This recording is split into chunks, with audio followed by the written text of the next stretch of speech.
Buongiorno a tutti e ben ritrovate e ritrovati in un nuovo episodio di A come puntini puntini. L'ospite di oggi è Luca Masala. Luca è un docente di lettere, un life coach, esperto in public speaking e poi soprattutto un poeta. E questo è l'aspetto che mi incuriosisce di più. Quindi buon ascolto, buona visione e sigla.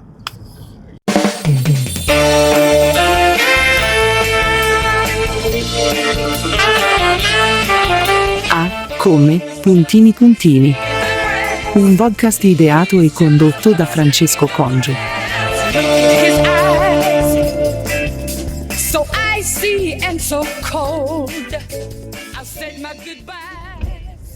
Ciao. Ciao, come va? Bene, bene. Stai bene? Ti trovo bene però. Di già, senza manco averti visto. Sì, ti trovo dopo bene. 5 anni. E dopo tanto tempo, sì. Come stai, caro? Bene. Sopravvivo, dai. Sopravvivi? Sopravviviamo alle intemperie del mondo di questo secolo. All'invecchiamento. Alla maturazione. Bravo. Non all'invecchiamento. Senti, andiamo a fare una passeggiata, come ti ho detto. Sì, dai. Ok? Ok, ci facciamo un giro. Da un po' che... Devi metterti questo. Cos'è? Non lo devo inghiottire? No, Ah, la pastiglia ok. È un microfono. Bravo! Ti va bene? Sì, va bene. Dobbiamo registrare. Mm-hmm. E questo io faccio rec stop. Allora, poi ti spiego che cos'è. Poi togliti il cappotto perché fa un po' di caldo. Sì, anche la sciarpa. Tutto. Sì. Tutto. Ma dove lo mettiamo? Qui nel bavero? No, ma tu hai anche il cappotto, vuoi stare così? No, sto bene. Sta bene? Sì, Ok, sì. allora mettiamo qua, guarda. Qui, forse qua. Non Ok, devi toccarlo. fantastico.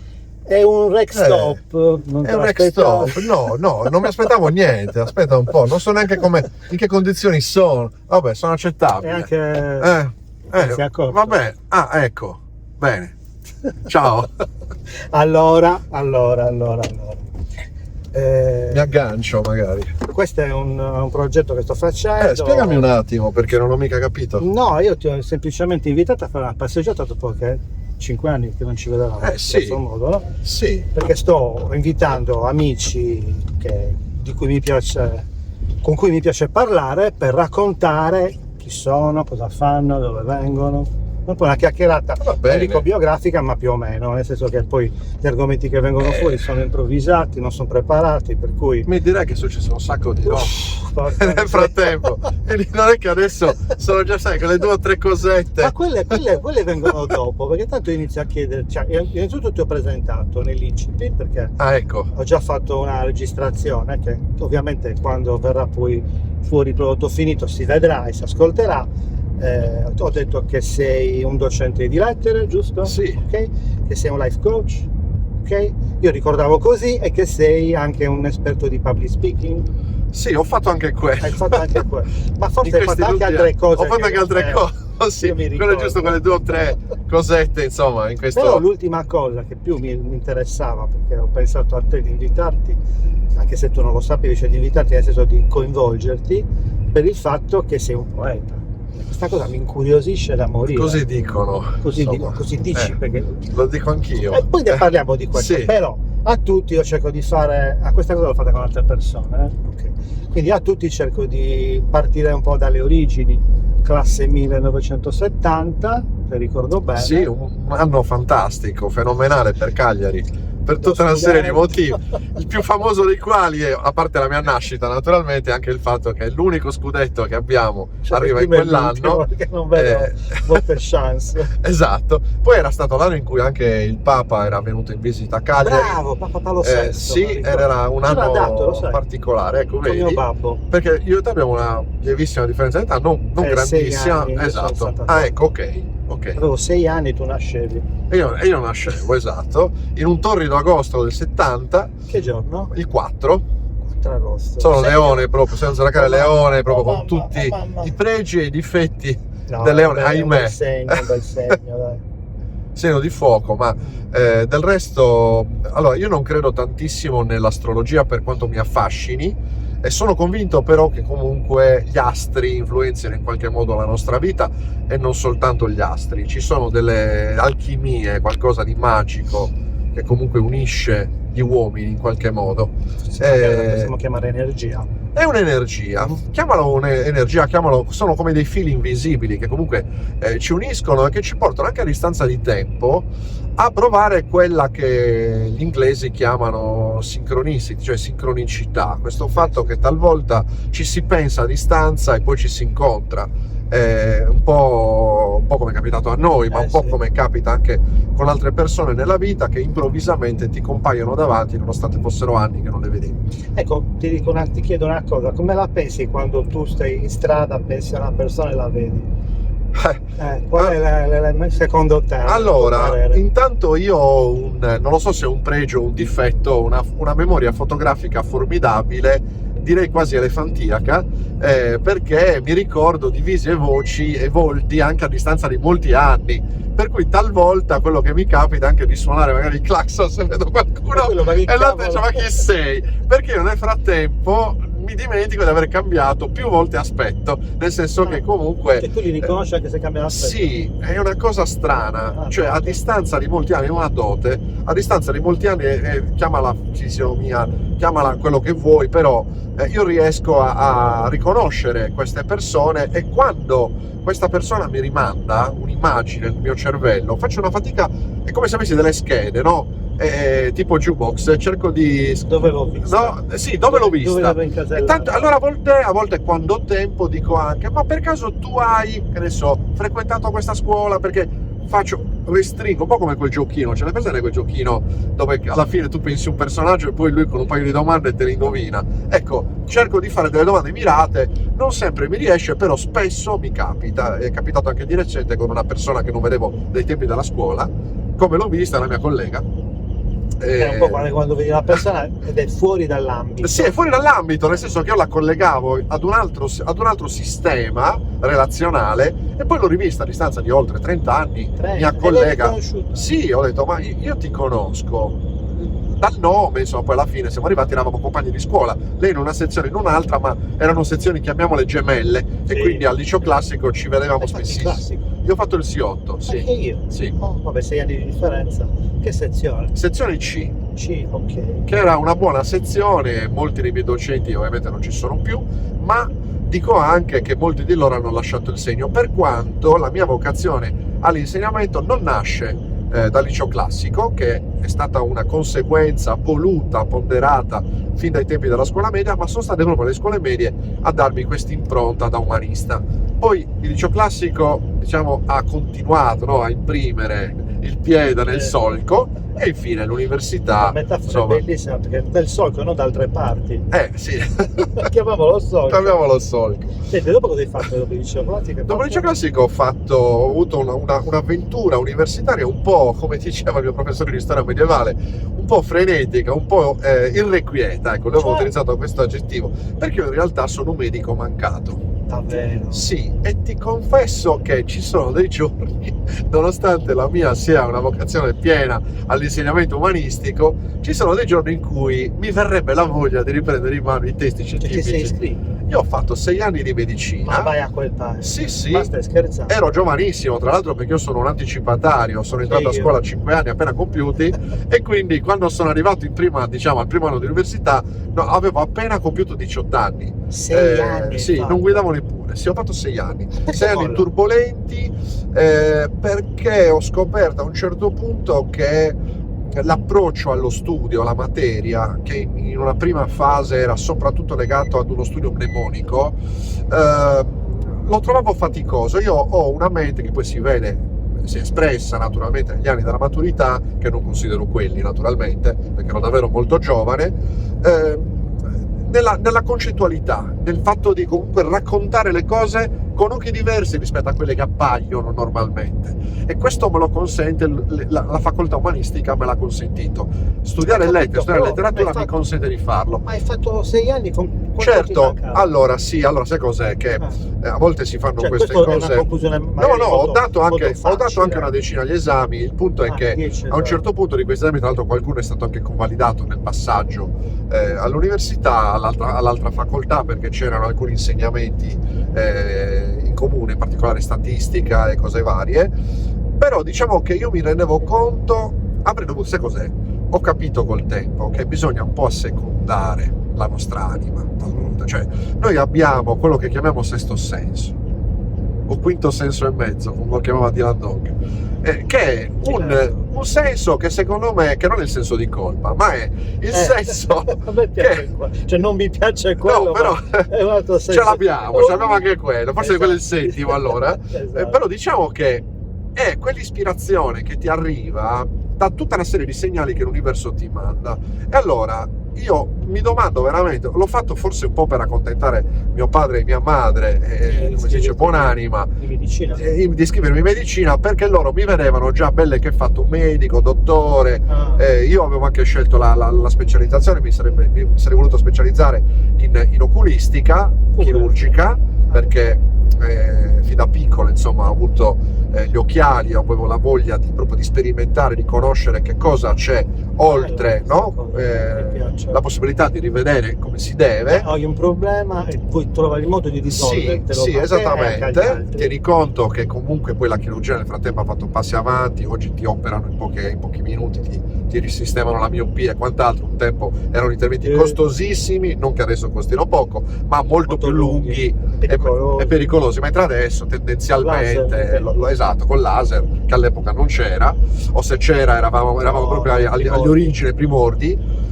Però sai cosa? Io ho sentito un fortissimo richiamo alla letteratura, che era un po' il mio amore già dalle scuole medie.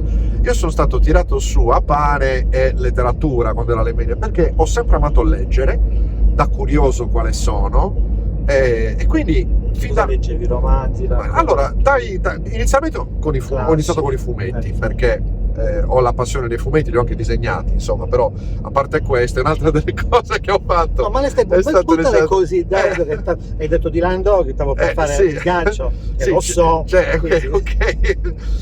No, diciamo che i fumetti sono sempre stati la mia base, no? Ho imparato a parlare italiano dai fumetti, sbagliando gli accenti delle parole dei fumetti di Topolino, e alla fine imparando insomma a conoscere il significato di determinati vocaboli che poi sono diventati d'uso comune quando sono diventato un po' più grandetto. A scuola ho avuto un insegnante che adesso non c'è più, alle scuole medie, la moglie dello scrittore cagliaritano Francesco Alziator, che all'epoca era in pensione e che mi ha fatto da docente di lettere, italiano storia, in particolare italiano e storia, e poi dopo solamente italiano, ma che ha iniziato noi, e c'è veramente da meravigliarsi, erano proprio tempi diversi, perché oggi una cosa del genere non sarebbe neppure proponibile.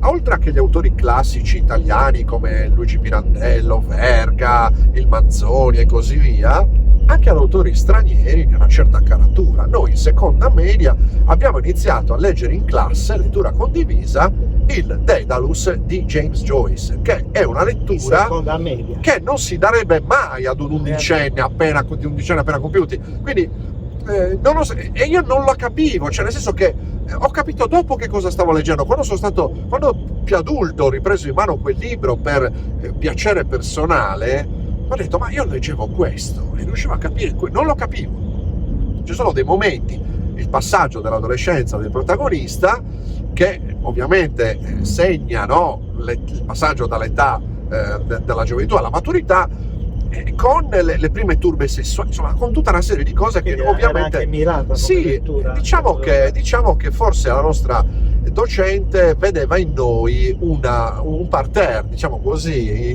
creativo per lei forse, ma ha rischiato tanto, però in me ha fatto attecchire un germe, forse anche ha generato un mostro, perché poi alla fine io mi sono appassionato ad un certo tipo di letture, per cui una volta arrivato al classico ho continuato a leggere per conto mio, appassionandomi in particolare di generi, oltre che... Ti sei trovato bene al classico? Sì, mi sono trovato benissimo, all'inizio un po' di difficoltà col greco, ti confesso, però poi dopo l'ho portato anche all'esame di maturità, insomma. Io sono contento del mio percorso di studi. È stata l'università un po' così perché non ho scelto subito la mia strada e quindi ho tardato. Sì, poi scatta il meccanismo che dici, ma io cosa voglio fare? Perché sai, quando hai già 23-24 anni e vedi magari i tuoi amici che stanno già lavorando, che si stanno sposando, e tu invece senza arte né parte vivi ancora a casa dei tuoi genitori, un po' ci pensi se sei una persona con un po' di sale in zucca, E io personalmente ho sempre avuto uno spirito libero, indipendente. Mi è sempre piaciuto organizzarmi la vita per conto mio. E quindi avevo già delle cose pianificate. A questa età mi fidanzo, a questa età mi sposo, a questa età fidanzo, sì, decidi tu. Sì, c'erano. Io mi sono innamorato pochissime volte nella mia vita, però sempre mirate, no? E quindi sì, e quindi cioè tu punti una ragazza e dici quella deve dico, essere quella, mia. io avevo detto quando avevo 14 anni, mi piaceva da morire una ragazza che poi non ho più visto, e ho detto io con quella mi ci sposo, poi non è andata bene. No. Mi sono sposato con un'altra alla fine. Io con quella mi ci sposo, cioè senza contare, cioè senza Sì, no, alla fine la vita, senza l'oste, alla fine sì, la vita va così, però poi capisci crescendo, sono tutte. No, ti capisco. No, poi sai cos'è Francesco? Che alla fine noi disponiamo, no? Pensiamo, poi Dio dispone in effetti. L'uomo propone, Dio dispone, cioè noi proponiamo perché abbiamo una mentalità creativa che te lo dica a fare, progettuale, però è giusto secondo me non rimanere fermi. Ecco, cioè, secondo me la cosa importante è anche trovare degli stimoli, perché vedi, io non mi sono mai annoiato, io adesso ho 55 anni, vado per i 56, non ho mai trovato un periodo della mia vita di stasi, perché dico anche forse uno dici, ma non lo so. no, poi te lo dico. Ecco, poi mi dici qual è non quello dove ci siamo conosciuti prima che avevi manifestato un ecco, malumore, hai ragione, in malumore forte. effetti quegli anni fermo, no, cioè, non ero fermo, anzi però all'interno di quella situazione mi sono mosso molte volte, però effettivamente malumore. è stato un punto fermo, è quello che poi mi ha convinto. Anche lì, vedi, anche lì penso che tu stia facendo riferimento alla mia esperienza, mai rinnegata, anzi amata e mai rimossa, perché penso anzi che mi abbia consentito di fare in buona parte anche quello che faccio oggi. Il fatto di aver lavorato per 16 anni per una grande azienda come quella in cui ho lavorato, esatto, wow. Sono entrato a 30 anni, ne sono uscito a 47 quasi, mi ha aiutato poi dopo non solo a imparare come ci si relaziona con le persone, ma anche ad aprire la mia mente e a generare tutta una serie di scappatoie, di vie, sai, quello che viene chiamato il problem solving, che mi hanno portato a ragionare, oggi si parlerebbe di multitasking, cioè in maniera automatica, vedendo diversi scenari in contemporanea. Quindi non buttandoti prima su uno, poi sull'altro, nel classico fallisci e prova, ma proprio nel avere in mente degli scenari, selezionare quelli che sono potenzialmente i migliori, dopodiché andare in quella direzione. Ok, però ti blocco perché questo è dopo. Torniamo un attimo indietro, sì. Facciamo un po' di sintesi, sì. Perché questa cosa dura un'ora, ma con lui sono 5, ti devo ho un sacco di roba da raccontare. Mamma mia, tanta, però mi piace che nelle cose che racconti trovare insieme anche un significato, un messaggio, una lettura qualsiasi, perché questo è quello che mi piace fare in questi episodi. Io li chiamo episodi quando incontro le persone, cioè tirare fuori, ovviamente è un'ora dedicata all'ospite, raccontare una storia, raccontare la propria storia, le esperienze professionali e personali, e da lì magari insieme tirar fuori qualche pillolina omeopatica che possiamo lanciare, sì, perché no, agli altri, a chi ci ascolti in questo caso. Quindi, comunque l'aggancio dalle scuole medie al mio attuale lavoro di insegnante di lettere è assolutamente è perfettamente utile, calzante, ecco. È utile anche perché molti dicono: ma che ci faccio a scuola? Scuola. No, la mia è proprio una vocazione, io amo trasmettere conoscenze. Questo termine anziché passione. Sì, no, è una vocazione, ci sono dei mestieri che sono vocazionali. Bravo, no, ma tutto ciò che noi chiamiamo passione, sto imparando a chiamarla vocazione, perché la passione è un'accezione un pochettino negativa, c'è anche un po' di la passione è una cosa un po' legata, ma sai, lo dice la parola, è perché pathos, certo, è pathos sicuramente, però dico anche, molti dicono che è il lavoro che ci sceglie. No, io l'ho fatto, mi è capitato di essere scelto dal lavoro. Ma questo lavoro di cui parlavi di 16 anni, quello è uno di quei lavori che mi ha scelto, perché io mi sono trovato dopo un'esperienza da operatore telefonico, di quelli che all'inizio ai primordi dei call center lavoravano con le cuffie alle orecchie, mi stavo per laureare, quindi avevo bisogno di un po' di soldini, quindi avevo trovato questo lavoro. Hai cambiato facoltà da medicina in lettere antiche? Poi sì, diciamo in lettere moderne. Sì, sono laureato in filologia moderna, in letteratura moderna e contemporanea. E poi sei andato a lavorare. Sì, sono andato a lavorare, avevo intenzioni serie, di mettere anche su famiglia, insomma, di crearmi Eri fidanzato. ero fidanzato, Hai esatto. scelto quella che poi diventa tua moglie adesso. Quella che è diventata mia moglie, e poi dopo io, insomma, alla fine sono andato avanti con questa realtà, e poi non mi sono dedicato all'insegnamento dopo la laurea in lettere, ma Cioè, subito ho trovato lavoro. la prima opportunità, che era quella in un altro campo di cui ero molto appassionato, cioè internet. All'epoca nasceva Video Online, io ho lavorato per un call center proprio per una succursale, chiamiamola così, di Video Online, di Nicky Grausa, ma tempi lontanissimi, e lì lo stesso ho fatto diversi anni, che poi mi sono serviti per il lavoro successivo, dove sono cresciuto anche professionalmente. E infine poi dopo, nel 2017, decido di abbandonare un posto non sicuro di più, con una posizione contrattuale di tutto rispetto, per gettarmi senza rete alcuna nel mondo della formazione, perché ho sentito nuovamente il richiamo alla trasmissione della conoscenza, la famosa vocazione. Non avevo una meta, non avevo un traguardo, avevo tanti progetti. Al buio? Diciamo che sapevo che volevo dedicarmi dopo aver imparato dal mestiere tante cose, ho detto devo aiutare qualcuno a crescere, no? All'interno di questo mondo che è molto difficile. E infatti ho preso tutto il know-how acquisito in quegli anni, l'ho, come dire, categorizzato nei vari settori, tra questi la comunicazione, per cui tu prima hai detto il public speaking è una delle branche della comunicazione, e l'ho capitalizzato, ho aperto la mia scuola di formazione. Aspetta, ma ti sei formato durante Io mi sono formato come professionista, sì, perché ho fatto, diciamo, un'escalation all'interno, diciamo, della precedente azienda in diversi settori, fino a diventare responsabile. Sono arrivato anche a gestire oltre 300 persone, quindi comunque un lavoro impegnativo, sia fisicamente che mentalmente, ti devo dire, perché si lavorava tantissimo, ma sai, quando si è giovani si hanno tante energie. Mamma mia, e a volte dico, come facevo però a reggere? Perché guarda, credimi, c'erano dei giorni in cui tornavi a casa, l'unica voglia che avevi era di buttarti sul letto e dormire, vestito naturalmente. Però quindi poi dopo apri la tua scuola di formazione, cioè lasci il lavoro e la apri. apro la mia scuola di formazione, Luca Masala, passione formazione, avevo anche un payoff, che diventa un po' il senso della mia vita. Ho detto, questo è il mio progetto, però libero professionista significa anche che non hai più uno stipendio fisso, devi lavorare in modo diverso, ma tutti i giorni, e questo mi ha portato a crescere, nonostante non fossi più un ragazzino, ero ultra quarantenne, mi ha aiutato a crescere come professionista ma anche come persona, ed è nata lì la passione per il coaching, per il life mental coach, ma anche per il business coaching, e che sono serviti poi per trovare, insomma, degli agganci, dei lavori successivi. Perché ho lasciato questo mondo che io adoravo veramente? Il mondo del coaching è straordinario, bellissimo, e mi manca molto.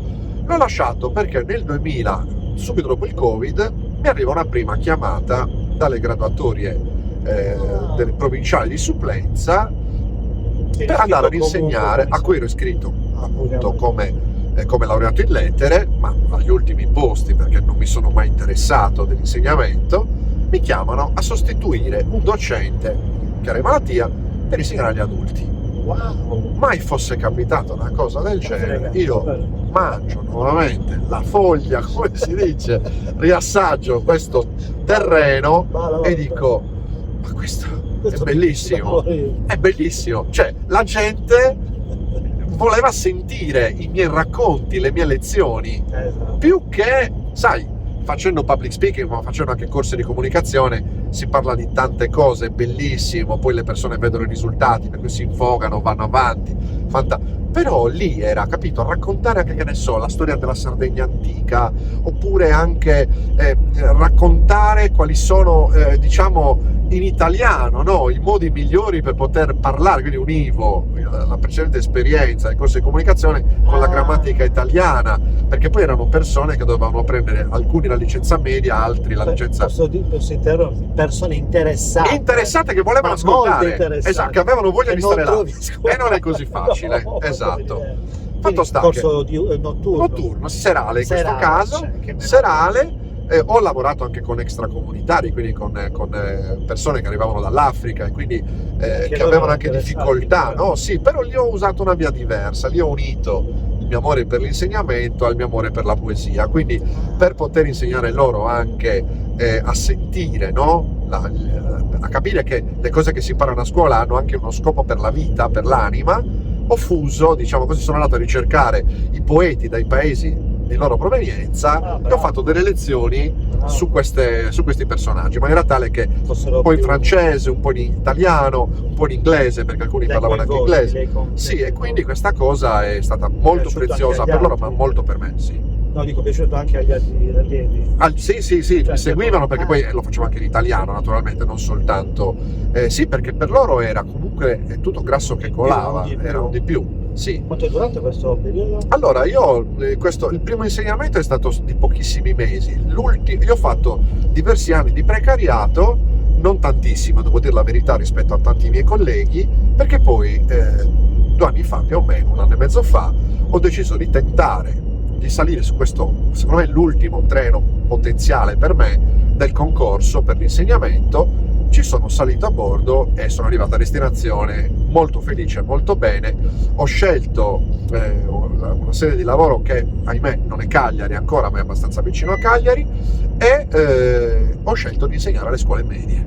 E tu sai, adesso capisci perché. Sì. Perché è lì che io sono nato come insegnante, e quindi ho pensato che il vivaio, come lo chiamo io, sia il posto ideale per poter dare il meglio di me stesso come insegnante. Poi molti mi hanno detto: ma no, ma sono troppo piccoli, cosa fai? Non capiscono nulla. Non è vero, io lì riconosco già veramente il talento di alcuni di questi. Sì, è vero, molti hanno difficoltà perché sai, magari molto però quella, la disciplina è gestibile, è proprio la mancanza di basi che secondo me si sperimenta oggi nella scuola moderna. E oggi leggevo che vorrebbero tentare in una scuola di Milano l'approccio svedese, che a mio parere è talmente rischioso. Adesso voglio vedere i risultati, che l'approccio svedese che prevede lezioni di 10 minuti dove non esiste geografia, non esiste storia, esistono solo materie pratiche, e però devi trattenere anche questi alunni che, come sai, oggi nell'epoca dei cellulari e della tecnologia mobile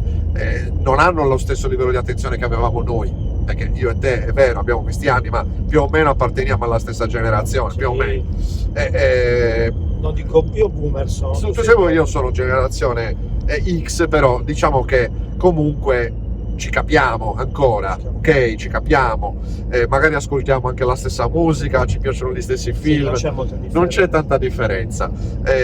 Poi io sono anche un po'. La differenza fra chi si occupa, si interessa e chi non si interessa. Poi le generazioni non c'entrano un tubo. Anche questo è vero. Ci sono ragazzi giovani che ascoltano la nostra musica perché comunque è stato un periodo pauroso, creativamente unico a livello proprio musicale, a livello teatrale, a livello creativo in generale, in tutti gli ambiti, artistico, diciamo. È stato un periodo meraviglioso. Adesso non è che non lo sia, però ovviamente ci sono delle differenze. Ci sono delle differenze, sì, e queste differenze saltano all'occhio anche quando sei in aula, quando entri in aula. Alle medie, con i ragazzi delle medie, ti trovi bene? Io mi trovo molto bene perché non so, anche qui forse si tratta di una dote, di un talento naturale, non lo so, riesco ad entrare in sintonia con loro perché so di quanto posso scendere di livello, perché loro non perdano di vista il fatto che io sono il loro professore, ma allo stesso tempo si fidino di me,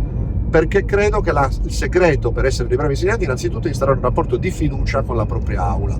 Cioè loro sanno che anche quando io alzo la voce per richiamarli all'ordine o per fargli capire meglio un determinato concetto, e sono molto tranquillo come carattere, però può capitare, sai, durante le ore di lezione di alzare un po' la voce per richiamare l'ordine, perché sono anche vivaci per la loro età, fortuna. Ed è giusto che siano così, e quindi però loro si affidano veramente, loro sanno che io gli faccio un po' da pastore, ecco. Quindi comunque che fidarsi di me vuol dire trasformare poi le loro giovani menti non in robot o comunque in qualcosa di strano, di straordinario, ma in qualcosa che possa renderli persone migliori un domani, e forse anche arrivare alle scuole superiori con più consapevolezza, perché non so se lo sai, la Sardegna purtroppo è ai primi posti per il famoso abbandono scolastico, la cosiddetta dispersione.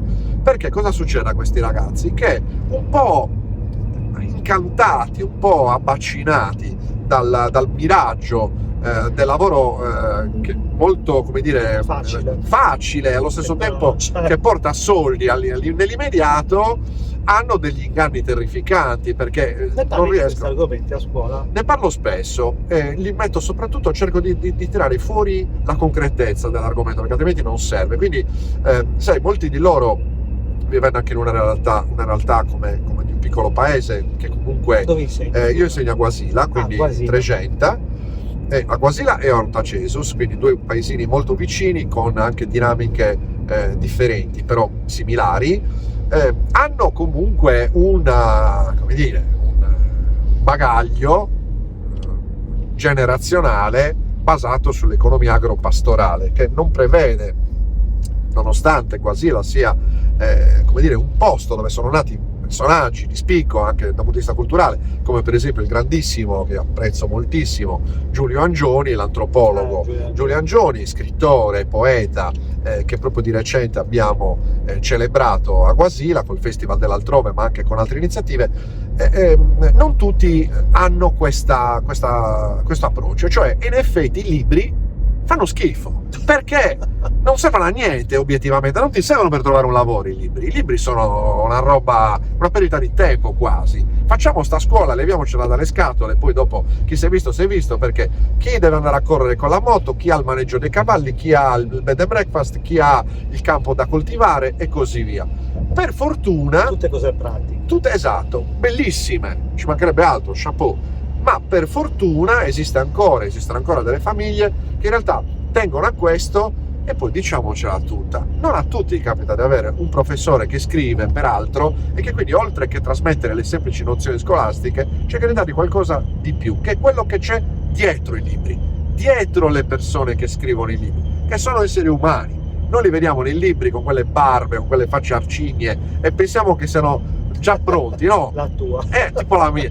Invece no, invece... È una bella faccia, è simpatico. Però invece no, perché in realtà sono persone che sono state bambine, che hanno avuto dei lutti, che hanno avuto dei momenti tristi, che hanno avuto dei momenti felici, e hanno trasmesso attraverso le parole così importanti per la nostra vita, perché siamo fatti di parole effettivamente, delle cose meravigliose che ancora oggi è possibile leggere, per fortuna, e dalle quali imparare, quindi non soltanto sulla manina come nozioni. Ecco. Qualcuno dei tuoi allievi ti ha chiesto: ma professore, ma lei ci vive del suo lavoro, a prescindere dall'insegnamento? Me l'hanno chiesto, lei è ricco, quindi sono andato molto più lei è ricco perché lei è una persona famosa, perché il fatto di apparire sui profili social pubblici, certo, e mi è capitato in tutti questi anni, da quando scrivo, più o meno dal 2020, mi è capitato di essere intervistato, di fare io stesso hai lasciato segni ho lasciato, web, sì, quindi... è così. Poi continuo a lavorare anche in questo ambito editoriale, quindi lo faccio, oltre che insegnare, anche se il mio lavoro è l'insegnamento naturalmente. Però a loro sembra strano vedere il loro professore che parla, che ne so, da un video su YouTube. È una cosa particolare. Oppure che lo intervistino in televisione, gli chiedano un'opinione di tipo culturale su determinati ambiti.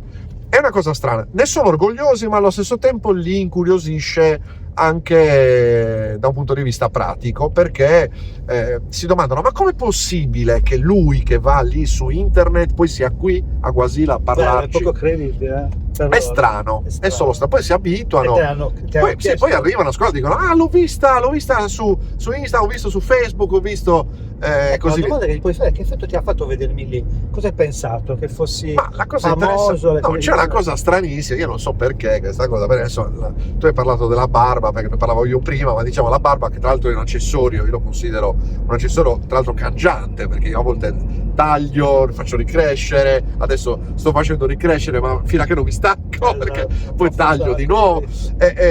Ci sono dei video che risalgono ad anni fa, dove secondo me, no, ce l'avevo, però secondo me appaio, nonostante sia più giovane in quei video, appaio anche più anziano rispetto a quello che sono. Quindi loro sono colpiti dal fatto che gli sembro più giovane, quindi non sono la stessa persona. No, non sono proprio io, poi mi riconoscono dalla voce naturalmente, e questo non lo so, credo che sia un po' anche una forma di resilienza, che sai, la vita non sempre, arrivare a questo traguardo, caro Francesco, non è stato facilissimo, è stata un'ancora di salvezza per altre prove che la vita mi ha riservato, che insomma non racconteremo qua, che però mi hanno portato a fare questo tipo di scelta in maniera definita. Ecco perché ti dico, questo lavoro sono contento, sarà probabilmente, vista l'età non più verde, l'ultimo lavoro, diciamo, certificato, diciamo così, quello che ti serve per la pensione, esatto, che farò, perché siamo nella diciamo, conviene, no, però io lo amo veramente, cioè, bellissimo, credi, mi piace ancora a me. Io dico questo, cioè, se fossero tutti bravi i miei studenti, io mi annoierei. A me piace proprio il fatto che loro si pongano domande, che non capiscano il significato di una parola. Oggi una bambina mi ha chiesto cosa significava canestrini, e quindi gli ho dovuto spiegare un termine un po' desueto, canestro, ma in realtà pallacanestro, canestro, in realtà ci si può arrivare, ma lei non ha fatto l'associazione con la pallacanestro, quindi non ha pensato ai cestini. Si parlava di cestini. Beh, ma anche il canestro, anche il canestro, bravo, è un cestino particolare. Quindi no, ma lei dove l'ha trovato questo termine? In un brano che abbiamo letto in classe, stavamo parlando del testo descrittivo. Guarda, posso garantire che già sollevare la manina e dire professore cosa vuol dire è un risultato meraviglioso. No, ma questo è una delle piccole, no, dritte che io dico sempre quando entro in classe con i miei nuovi studenti. I miei vecchi studenti lo sanno già, ma i nuovi quest'anno ho 2 prime medie, quindi comunque erano nuovi, dalle elementari alle medie, è un'altra galassia, neanche un altro pianeta, un'altra galassia. E quindi dico subito, quando sentite che io dico, se parlo troppo veloce, se dico cose che non capite, se il discorso a un certo punto vi sfugge, io devo andare al vostro ritmo, per cui mi fermate, alzate la mano e chiedete.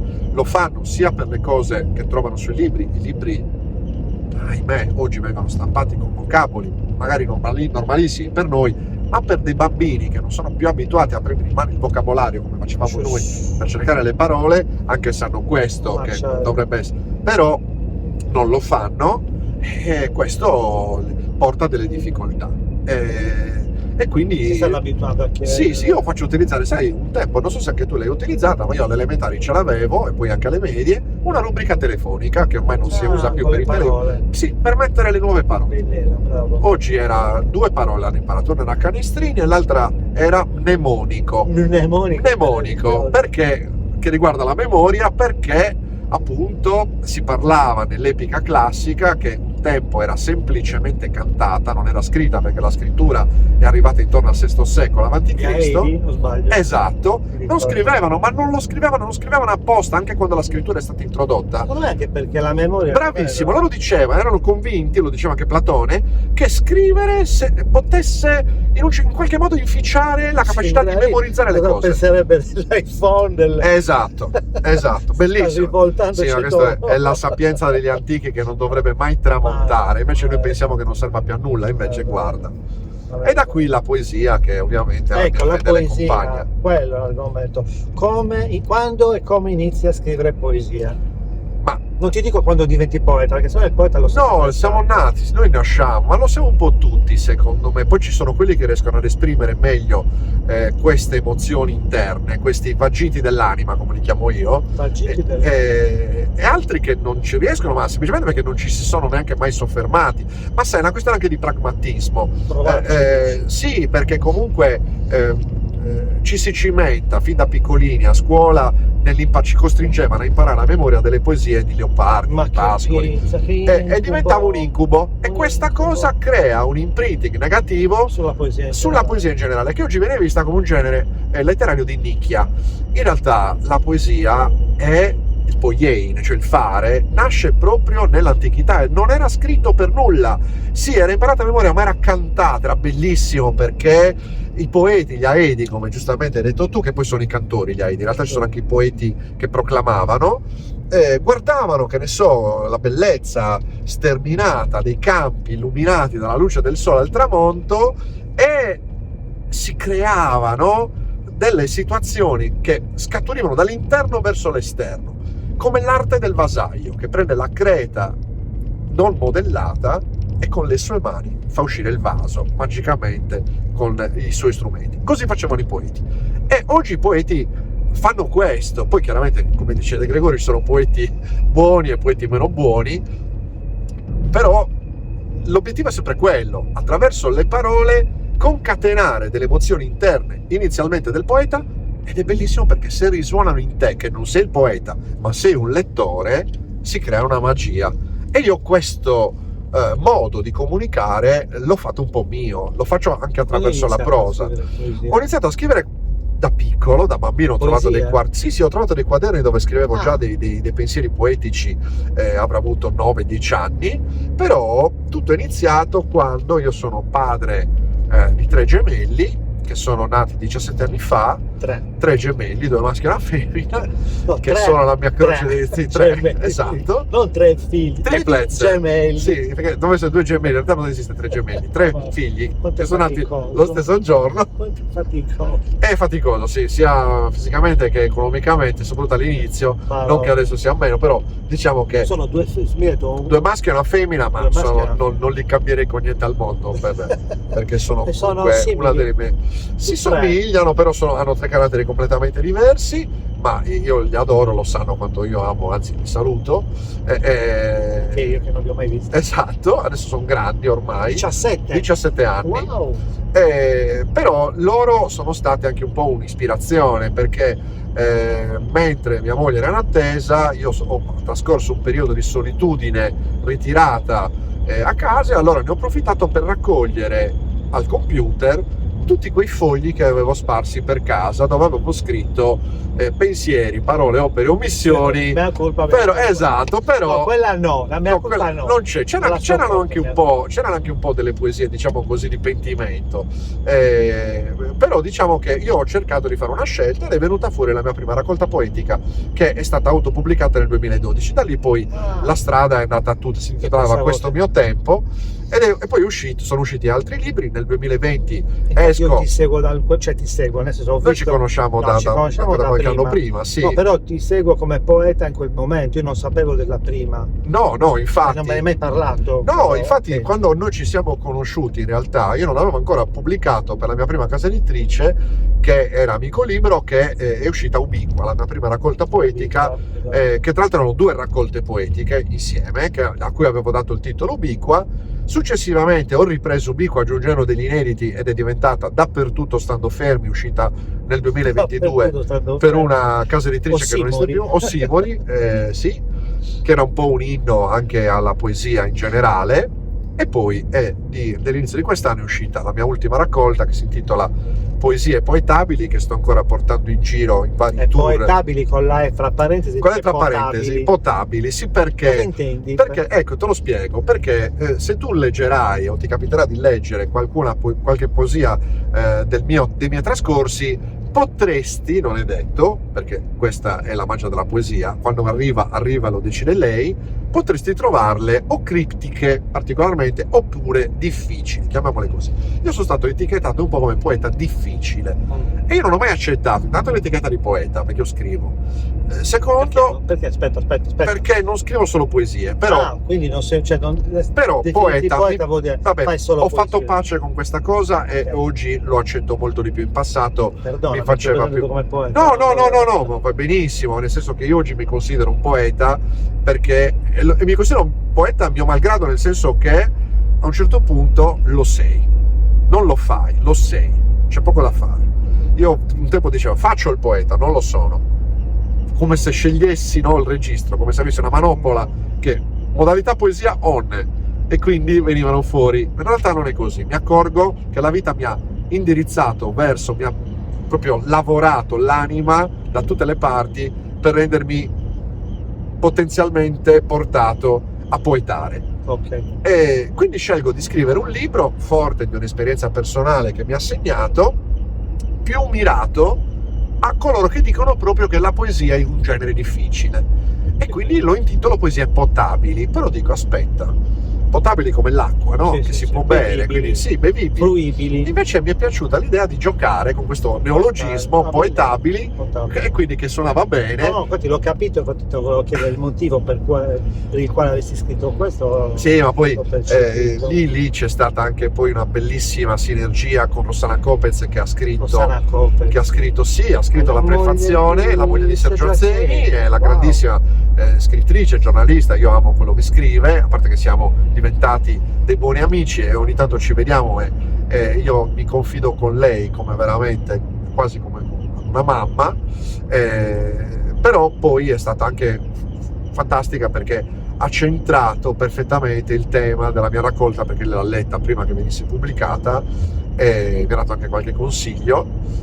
Dopodiché c'è stata proprio la possibilità poi di chiudere questa raccolta poetica indirizzata a coloro che oggi appunto reputano che la poesia sia un genere quasi da rifuggire, con un saggio critico letterario del mio amico Stefano Curreli, che oggi gestisce una pagina su Instagram che si intitola Spazio Letteratura con oltre 250.000 follower, proprio perché mio collega, da amante della letteratura, ha deciso di farne veramente un media da medium da sfruttare, da utilizzare, da far conoscere anche attraverso i social, e fa un lavoro bellissimo. Lui spesso pubblica dei post dove tira fuori degli estratti di autori, me compreso anche di recente, e scrive due parole di commento, ma è bellissimo perché sono proprio, si vede che sono scelti col cuore. Ecco, la poesia a me serve anche un po', oltre che come valvola di sfogo, anche come esorcismo, no? Cioè mi serve un po' per tirare fuori il marcio che ho dentro l'anima, sublimarlo e diventa qualcosa di... No, devo dire che a volte, sai, i pensieri si accumulano, si stratificano e rendono il cuore pesante. Credimi, ci sono delle volte in cui è bellissimo sentire e leggere da qualcuno le proprie poesie, non pensare più che sono le tue, non le riconosci più come tali e ti accorgi che ti stai commuovendo. Questo è un momento magico, straordinario, che auguro a chiunque scriva, ma anche a chiunque legga, di commuoversi dalla lettura, perché vuol dire che in quel momento la parola sta compiendo proprio lo scopo per cui è nata. Enarché logos en, dice il Vangelo di San Giovanni, cioè in principio era il verbo, cioè la parola, perché la parola è la parola creatrice, tutto è parola se ci pensi. Ci sono anche i numeri, però la parola insieme ai numeri crea un'alchimia dove comunque la parola alla fine costruisce in maniera duratura. E qui la possiamo anche chiudere. No! Ti farò una domanda. Va bene. No, vabbè, ovviamente la tua storia... Avremmo ucciso qualcuno, non lo so. No. Sai cosa penso? Che fosse anche uno solo che ci sta guardando. Può darsi. Va bene. Non è vero. No, bell'escursus temporale. No, non immaginavo neanche che saremmo arrivati a fare questa passeggiata, devo dirti la verità. Però io adesso a tutti gli ospiti che ho diciamo preso con me in questo viaggettino, faccio una domanda legata al titolo di questo progetto. Questo progetto si chiama, l'ho chiamato, non chiedermi perché, poi te lo dirò, sì. come puntini. E io la domanda che faccio a tutti gli ospiti è di dirmi una parola che possa riassumere forse questa chiacchierata, che sia con la A, quindi A come? Ma io ti direi A come adesso. Perché? Perché io, sai, arrivato così oltre il mezzo secolo, a un certo punto uno fa dei bilanci e dice che bisogna vivere la vita ora. Sì, il passato è importante, ma sul futuro non abbiamo controllo. E allora costruisco il mio presente, nell'hic et nunc, nel qui e ora. Per cui adesso, perché come diceva il Bombaglioni, la vita è adesso, ma non sbagliava, perché secondo me adesso è il momento in cui possiamo agire, possiamo fare qualcosa, anche di cambiare, possiamo anche decidere di cambiare, non dopo, non procrastiniamo, intanto il passato è andato. Fallo quando ti viene in mente. Esatto. Di farlo, Ed hai voglia di sì, farlo. poi puoi pensare che il tuo cambiamento di oggi avrà delle ripercussioni sul futuro, ci mancherebbe altro, però lo fai ora. Bravo, mi piace. Bombaglioni che sembra quasi un figo per me. Beh, cioè, punto ha di scritto vista. delle cose Ha che scritto direi delle canzoni, che meritano decisamente. Hai parlato di commozione, emozione, Sì. 1000 giorni di medita, mi No, fa venire i ecco. brividi in testa, cioè tuttora. Mi sono venuti ora, guarda. Sì, perché è una canzone a cui sono particolarmente legato, mi quella piace, tra cioè, l'altro. per Sì, me è un'opera d'arte, nel testo, e non parliamo della musica e nel modo in cui la canta lui. Sì, ci sono cantarla, degli artisti ci che arrivo. sono dei veri e propri poeti. Sì. Abbiamo citato Baglioni, ma anche De Gregorio ho citato prima, Gregori. Guccini. Guccini è un po' più criptico, È nel più senso che criptico, ma è un poeta. tuttora. È un poeta. E poi altri poeti moderni, per esempio, ultimamente io consiglio sempre l'ascolto, anche se molti rifuggono il genere, in realtà è bravissimo proprio per il suo giocare con le parole, il buon Michele Salvemini in arte Caparezza, che ho avuto il piacere anche di conoscere, di incontrare di persona di recente. Sì, è stata una bella esperienza, perché proprio nel suo ultimo album parla a persone come noi, secondo me, che vogliono vivere l'adesso, che vogliono vivere l'oggi, perché uno si riscopre nell'oggi e può pensare anche a domani. Bravo, bello. Nel frattempo ha smesso di piovere, questo è molto bello. Il sole ha ripreso a brillare ed è una cosa piacevole. Ma tu devi sapere che io ho iniziato questi episodi a settembre, più o meno, settembre-ottobre, e ho beccato solo giornate di sole. Quindi oggi sono uscito per venire a prendere, tu non avevi idea, però io avevo contezza del fatto, oggi è la prima giornata di pioggia, quindi come verrà senza luce?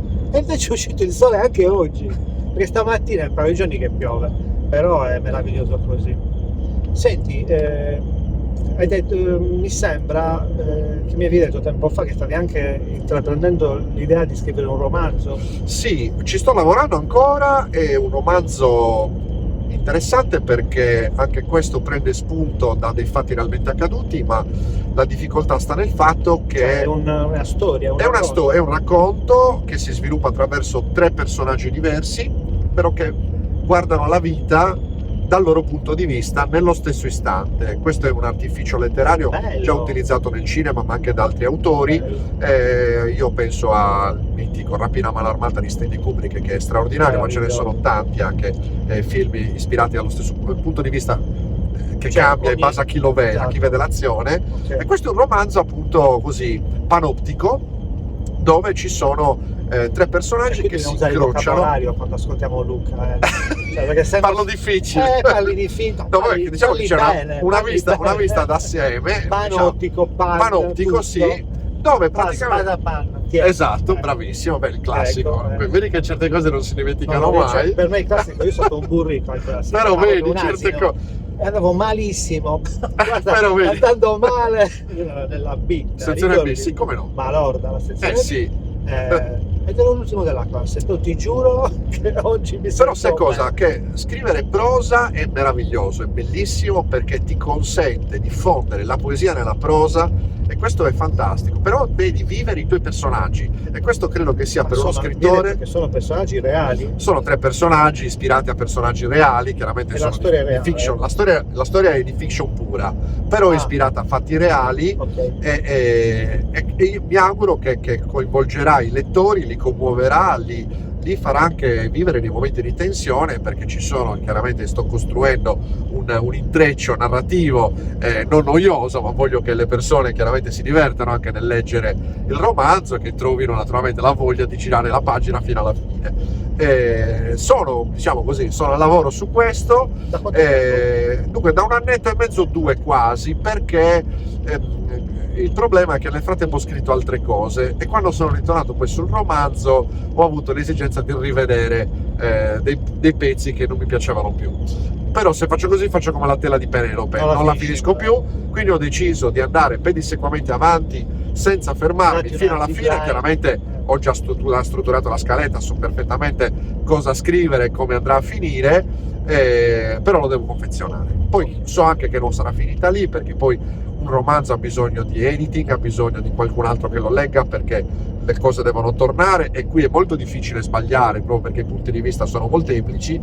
Però mi auguro insomma di uscire presto con una casa editrice seria, in libreria. Poesia Poetabile è stato pubblicato con una casa editrice siciliana che si chiama Nulla Die, serissima, Come che ama la poesia. Mi hanno cercato loro dopo avergli mandato il manoscritto, gli sono piaciuto e mi hanno proposto di pubblicare con loro. Ho visto cosa facevano, ho accettato molto felicemente e sono contento. Ripubblicherei con loro tranquillamente le mie poesie. Sul romanzo non lo so, ancora devo finirlo, quindi non penso alla pubblicazione, penso a completarlo e voglio che sia un buon lavoro, perché non mi piace lasciare le cose al caso. Voglio davvero che sia un altro dei, diciamo così, dei segni che mi piacerebbe lasciare oggi per il domani. Che bella questa frase, bravo, sono d'accordo con te, mi associo. Abbiamo fatto l'ora. Ah, bene. Non sembra, ma è così. Ci siamo. Quindi io ti ringrazio perché Grazie a mi te. hai fatto passare un'ora. Spero che la capiscano anche i nostri mi viene la parola. Spettatori. Bravo. Ecco. Ci ho avuto un voto. Certo, perché ci guardano, quindi Sì, guarda, ascoltatori, sì, perché poi in realtà questo in realtà potrebbe è un videocast, no? Come si chiama? Un podcast, esatto, perché il podcast si ascolta e questo si può vedere e si può anche ascoltare, però, perché sì. effettivamente potrebbe essere tranquillamente una trasmissione radiofonica. No, ma infatti è pubblicato nelle due piattaforme, Spotify e non monterai una base musicale quando, Zero, ok? Quindi zero. c'è soltanto la nostra voce e il rumore della strada. C'è un incipit, una sigla, noi, Ecco. cioè tu in questo caso, e poi una sigla finale musicale, ma proprio di chiusura, e basta. E quindi no, mi hai fatto passare una bella ora, perché comunque quando invito un ospite, chiaramente io lo dico, lo faccio per me, è un atto egoistico proprio, nel senso che io ho piacere di ascoltare quello che le persone hanno da raccontare, e poi ovviamente se fa piacere anche all'ospite me lo venga. E qui c'era tanto da raccontare, tanto non è stato raccontato, ma direi che sono molto felice di averti incontrato dopo tutti questi anni. Grazie. È stata un'esperienza nuova, in effetti non mi era mai capitato. Quando, no, cioè, non di sono- chiacchierare in macchina con degli amici, il fatto di essere ripresi, Bravo, sono è questo che è strano. Fallo vedere ai tuoi alunni. Ah, certo. Sono curioso di sapere Assolutamente, tanto parolacce non le abbiamo Non detto, ne hai per cui detto, possiamo tranquillamente farlo non è vedere. da censurare. Ok, quindi rimaniamo nella fascia protetta. Bravo. Ciao Luca. Ciao a tutti. He's just a snake in the grass. He's just a snake in the grass.